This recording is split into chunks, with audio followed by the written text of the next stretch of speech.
Good morning. স্নান সেরেই ঢুকে পড়লাম রান্নাঘরে। আমাদের প্রত্যেক দিনের জীবনে এই জায়গাটা হলো সব থেকে গুরুত্বপূর্ণ জায়গা। ঘুম ভাঙার পর নতুন একটা সকাল এটাই জানান দেয় জীবনে আর এক ধাপ, আর একটা দিন, আরও একটু সময় এগিয়ে যাওয়ার জন্য। রাতের বেলায় সমস্ত কাজকর্ম করে রান্নাঘরটাকে একদম পরিষ্কার পরিপাটি করে রাখি, যাতে সকালবেলায় এসেই আমার আর কোনো রকম বিরক্ত বোধ না হয়। বাসনপত্রগুলো মেজে এই গামলার মধ্যে জল ঝরানোর জন্য রাখা থাকে।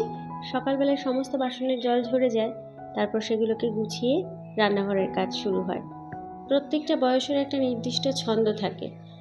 ছোটোবেলায় একরকম রুটিন, এই বয়সে একরকম রুটিন, আগামী দিনে আরও এক রকমের রুটিন হবে। আমার জীবনের এখনের যাত্রাপথের নাম আমি একজন মা। অবশ্যই নিজের গুরুত্ব বজায় রেখে প্রথম গুরুত্বপূর্ণ কাজ থাকে ছেলের জন্য।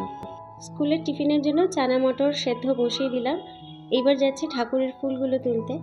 সকাল এখন মোটামুটি 6:30 মতো বাজে, আর বাইরে এত সুন্দর একটা হাওয়া দিচ্ছে। এই জন্যই সকালবেলায় বাইরে ঘুরতে আমার ভালো লাগে।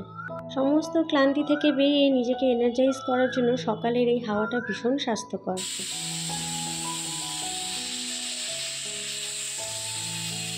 ফুল এরকম প্যাকেটের মধ্যে জল দিয়ে রাখলে বেশ অনেকটা সময় দেখি তাজা থাকে। সকালবেলা ছাদে এসেই মনটা একদম আনন্দে তরতাজা হয়ে গেছে। এই ফুল গাছটায় ফুল ফুটলে আমার এত ভালো লাগে, কারণ এত সুন্দর মিষ্টি গন্ধ বেরোয়। আর এই ফুলটা ভালো লাগে এর রঙের জন্য। কি সুন্দর যে একটা কালার!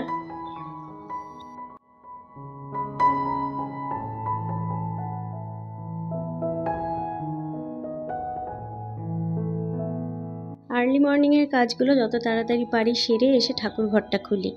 আমাদের ঠাকুর ঘরটা কয়েকদিন আগেই রং করানো হয়েছে।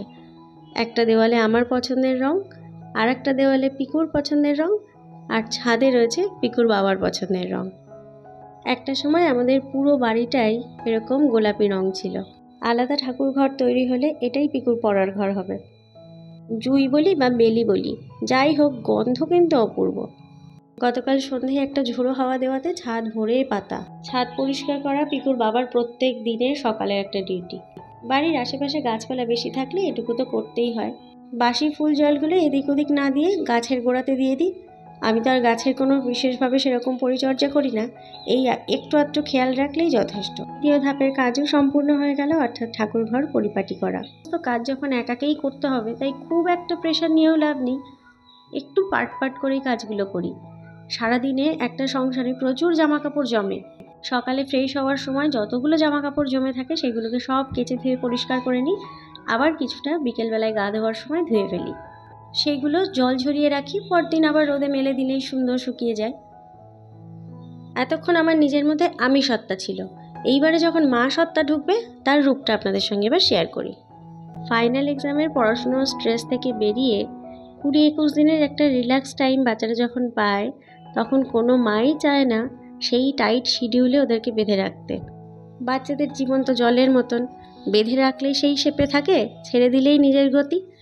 তবে আস্তে আস্তে আবার ছন্দে ফেরাতে হবে, রুটিনে বাঁধতে হবে। কিন্তু তা হঠাৎ করে একদিনে ফেললে হবে না, তাই একটু একটু করে ওকে রুটিনের মধ্যে আনার চেষ্টা করা হচ্ছে।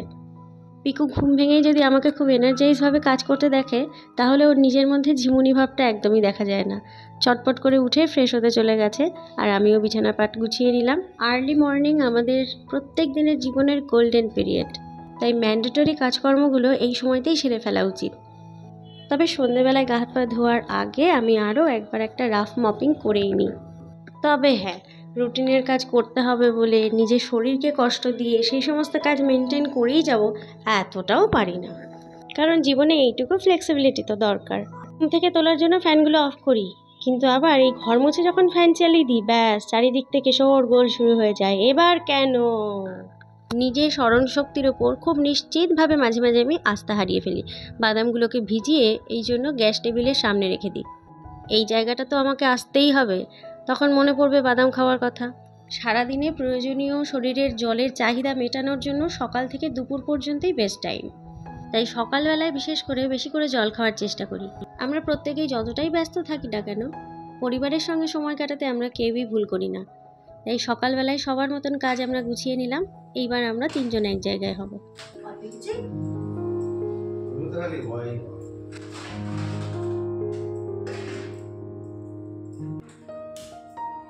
সকাল থেকে শুনি শুধু পাখির কিচিরমিচির, আর 8টা থেকে মোটামুটি ওই 9:30 পর্যন্ত হবে আমাদের তিনজনের কিচিরমিচির।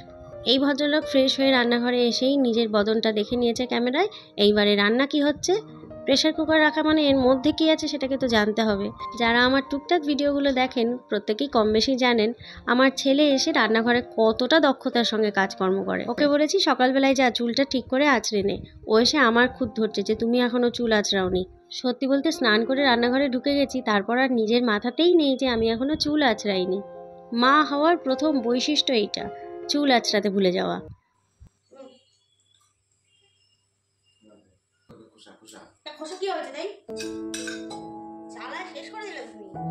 বরের উপর একটু হাই টেম্পার না দেখালে নিজের কাজের অস্তিত্ব থাকে না, এটা কম বেশি সব গৃহবধূরাই বোঝেন। ছাদের গাছের থেকে ডাঁটা পেড়ে নিয়ে এসে এখন সেই ডাঁটাগুলোকে কেটে আমার তরকারি গুছিয়ে দিচ্ছে। কিন্তু ওই যে বাদামগুলো খেতে দিয়েছি সেগুলোর খোসাওয়ালা বাদাম উনি খাবেন না, ওনাকে ছাড়িয়ে দিতে হবে। ছাড়িয়ে দিলেই চা খাওয়ার আগে ওগুলো খাওয়া হবে, তাহলে চা নেমে গেলে তো আর ওগুলো ছুঁয়েও দেখবে না। এর মাঝে সকালবেলায় আমার হাতে হাজারটা কাজ, তার মধ্যে বাদাম ছাড়িয়ে দিতে হলো। দিনের শেষে হিসাব করে দেখবেন, বুঝে শুনেও বাড়ির কেউ না কেউ এরকম উল্টোপাল্টা একটা কাজকর্ম আপনাকে দিয়ে করাবেই। এতগুলো নিয়ে যাবে স্কুলে? ব্যাগে এমনি ওয়েট করতো, তার মধ্যে আবার ওই এক বক্স ক্রেয়ন। গরম গরম চা আমি একদম খেতে পারি না, তাই চা নামিয়েছি। এইবার আসলাম চুলটাকে একটু আঁচড়ে নিই।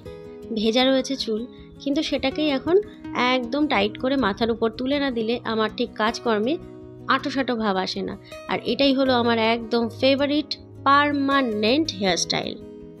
এইভাবে আঁটোসাঁটো করে চুলগুলো গরমে বেঁধে রেখে দিলে দেখবেন কাজকর্মেও সুবিধা হয়। আর আমি একদম মাথার উপরে চুলগুলো তুলে দিয়ে একটা ক্ল্যাচার দিয়ে আটকে দিই। আর এইটা হচ্ছে আমার একদম ফেভারিট ক্ল্যাচার। এইটার বয়স না হলেও 6 থেকে 7 বছর, কিন্তু এত হাজার ক্লিপের মধ্যেও আমার ওটাকেই চাই। কিছু কিছু ক্লিপ থাকে না, খুব সুন্দর করে চুলটা আঁটোসাঁটো করে বাঁধা যায়। আর এটা মেলা থেকে কিনেছিলাম, তার খোসা উঠে গেছে।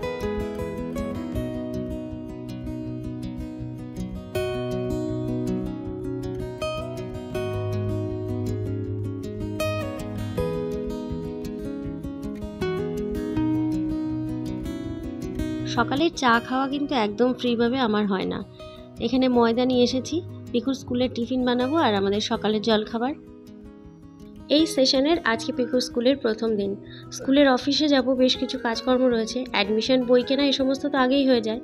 তারপরেও যেটুকু টাকা পয়সা নেওয়ার আমার বরের থেকে সেগুলো আমি এখন বুঝে নিচ্ছি। এই সমস্ত কাজকর্ম করে দিলে দক্ষিণা বাবদ কিছু নিতে হয়, সেটারই একটু হিসেব দেখছিলাম।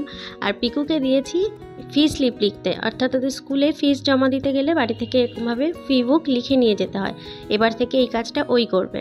গাইস, এইভাবে আপনারা জুতো পালিশ করে দেবেন, পাপোশের উপর করবেন যাতে পাপোশে ভালো করে ময়লাটা পড়ে যায়। জুতা পালিশ করেंगे। রোদের তাপ যত বাড়তে থাকে আমাদের কাজের ব্যস্ততাও তত বাড়তে থাকে। আর টিফিন বানানোর জন্য গরম তেলের ওপরে এই আলুটা ছাড়বো।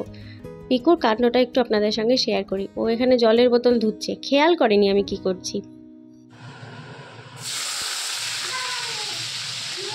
ছিটে গেল।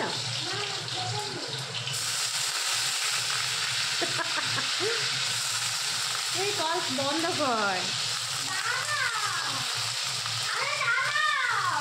কি হলো?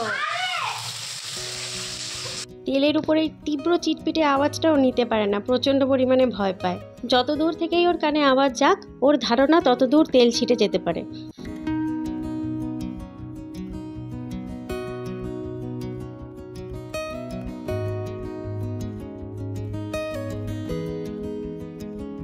মাত্র এইটুকুনি ভাত নিয়েছি, এইটুকুও সম্পূর্ণ খাবে কিনা তার কোনো ঠিক নেই।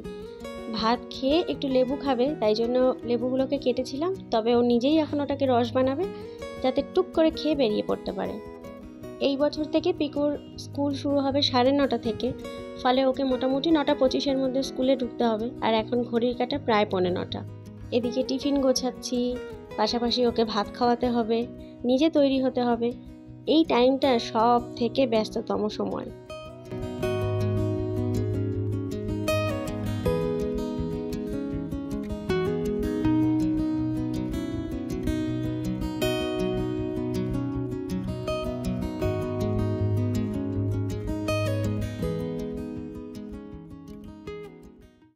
বাটার যখন একদম কমে আসে, এইভাবে কাঁটা চামচ ব্যবহার করে এটাকে যদি রুটি বা পরোটার সঙ্গে মাখাই, খুব সুন্দর দেওয়া যায়। আজকে টিফিনে বাটার দিয়ে পরোটা বানিয়ে দিয়েছি, অল্প একটু চানা মশলা দিয়েছি, একটু স্যালাড বানিয়ে দিয়েছি, আর দেব অর্ধেক ডিম সেদ্ধ। অর্ধেকটা ডিম সেদ্ধ সকালে ভাতের সঙ্গে খেয়েছে, আর অর্ধেকটা দিলাম। টিফিন বক্সটা আমাকেই গুছিয়ে দিতে হয়, এখনও এটা ঠিকঠাক পারে না। জলটা নিজেই ভরে নেয় টিফিন বক্স আর জলের বোতলের কাছে, ফলের রসটাও রেখে দিলাম, তাহলে এইগুলো প্যাক করার সময় রসটা খেয়ে নেবে। ইউনিফর্মে হাফ শার্টটা ছোট হয়ে গেছে, ওই কারণে আজকে ফুল শার্ট পরলো। আজকে নতুন শার্ট নিয়ে নেবো, নেক্সট দিন থেকে হাফ শার্ট পরেই যেতে পারবে। আজকের থেকে শুরু হলো আবার নতুন অধ্যায়।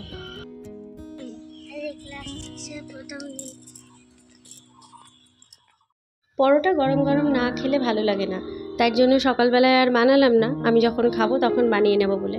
তাই বাড়ি ফিরে এবার নিজের খাবারটা তৈরি করছি। নিজে সকালের খাবার দাবার খেয়ে তারপরে পরের কাজে হাত দেবো। ইন্টারনেটের যুগে ঘুম ভাঙলেই তো হাতে মোবাইল, কিন্তু সকাল থেকে মোবাইলটাকে আমি অ্যাভয়েড করেই কাজগুলোকে এগিয়ে নিই।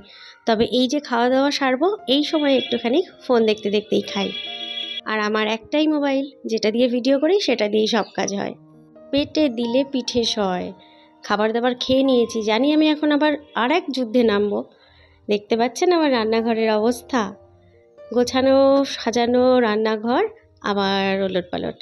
এত বাসন এখন আমাকে ধুতে হবে। এই কারণেই আমি বড় একটা সিঙ্ক লাগিয়েছি। আমি জানি তো আমার একার কাজ এরকম তো হবেই।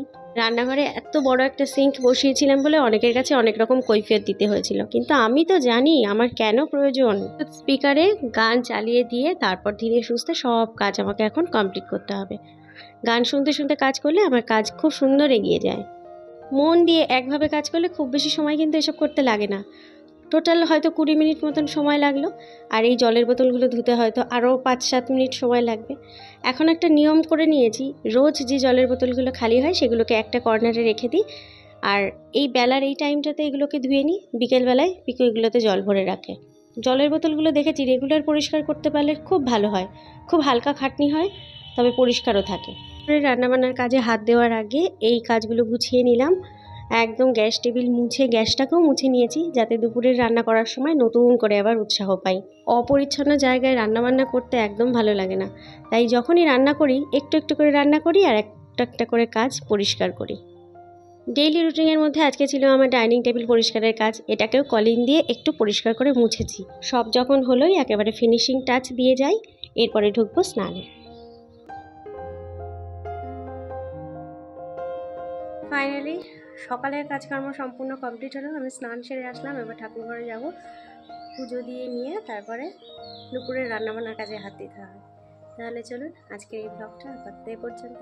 দেখা হবে আবার পরের একটা ব্লগে, ততক্ষণে চলুন টাটা।